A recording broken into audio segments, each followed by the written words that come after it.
കുറെ ആൾക്കാർ നമ്മളോട് ചോദിച്ചിട്ട് കൽത്ത എങ്ങനെ ഉണ്ടാക്കിയിട്ട് എങ്ങനെ സംഭവങ്ങൾ ഒന്ന് കാണിച്ചോണ്ടോ എന്തൊക്കെയാണ് സാധനം ചൂടാക്കി സാധനം എന്താ പേര് പിസ്സ ചൂടാക്കി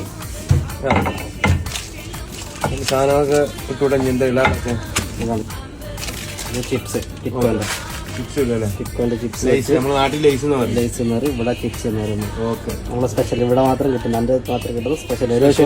ഓരോ ഷോപ്പിൽ ഓരോ ഷോപ്പ് ഇതുപോലെ ഉണ്ടാവും. ഓക്കെ, അടുത്ത് ഇതൊക്കെ ഓപ്ഷണലാണ്. ചില ആൾക്കാർ പറയുന്ന കണക്കാക്കിയിട്ട് നമ്മൾ സാധനം ഇട്ട് കൊടുക്കും. ഇതെന്താ? ഇത് കെച്ചപ്പ്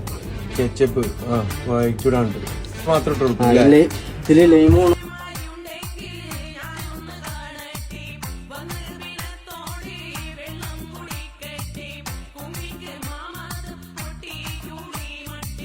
ഗൈസ് കൽത്ത ഞാൻ ടേസ്റ്റ് ചെയ്തോട്ടെ അങ്ങനെ ഉണ്ട്. സാധനം കൊള്ളാം, അടിപൊളി, ഒരു രക്ഷയില്ല.